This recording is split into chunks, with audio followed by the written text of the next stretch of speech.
क्या आपने ज़ाकिर साहब का दर्द सुना है? मैं मोहम्मद ज़ाकिर हुसैन दिल्ली वक्फबोर्ड से इमाम हूँ मस्जिद अखूंजी में। 31 जनवरी 2024 को दिल्ली के मेहरौली में कड़ाके की ठंड और कोहसे के बीच 700 साल पुराना मदरसा और मस्जिद बुलडोज कर दिए गए थे। करने ही ऊपर से ऑर्डर है, वही से फटाफट खाली करो, बहस मत करो, वैसे खाली कर दो। वो इस मस्जिद के इमाम और केयर टेकर भी थे। मस्जिद में कई यतीम बच्चे पढ़ रहे थे और उन्हें पढ़ाने वाले ज़ाकिर साहब के लिए मदरसा उनका घर भी था। तो कोई भी सामान निकालने का हमें मौका नहीं दिया।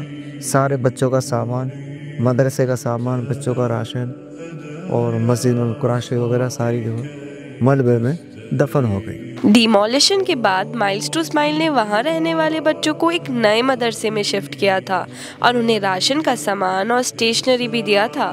आज उनमें से कई बच्चे हमारे एजुकेशन प्रोग्राम शागिर्द का एक हिस्सा हैं। लास्ट ईयर हमने उनके साथ रमज़ान में इफ्तार भी किया था और ज़ाकिर साहब अपनी पूरी ज़िंदगी वो इस जगह का हिस्सा रहे हैं।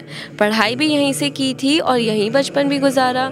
उनके सामने सब खत्म कर दिया गया था।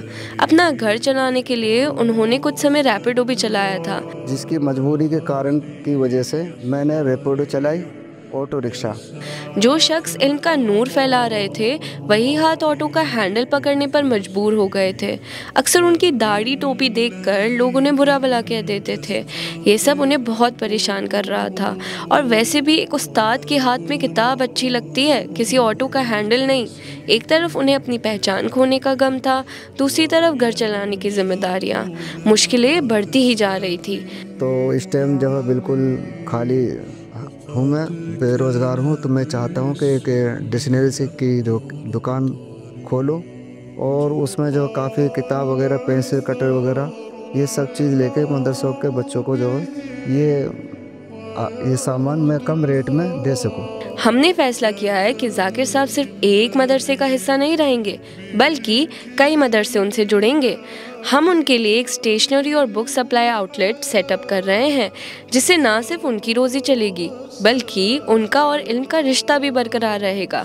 इस दो तरफा सफ़र में मदरसे अपनी किताबें और स्टेशनरी इनसे लेंगे और ज़ाकिर साहब की ज़िंदगी एक नए इज़्ज़तदार मंजिल की तरफ बढ़ेगी। तो ये जो मिनट सेकंड का जो मंजर हमने देखा वही हमारे ख्यालों में बार बार आता है। हमें नींद नहीं आती क्योंकि वही मंजर हमारे दिलो दिमाग में घूमता रहता है। सबसे खूबसूरत बात ये है कि ये सब हम रमज़ान के पहले हफ्ते में ही शुरू कर रहे हैं। तो क्या हम मिलकर उनके उस्ताद वाली पहचान को बचा सकते हैं? ज़ाकिर साहब की मदद करने के लिए QR पर डोनेट करें।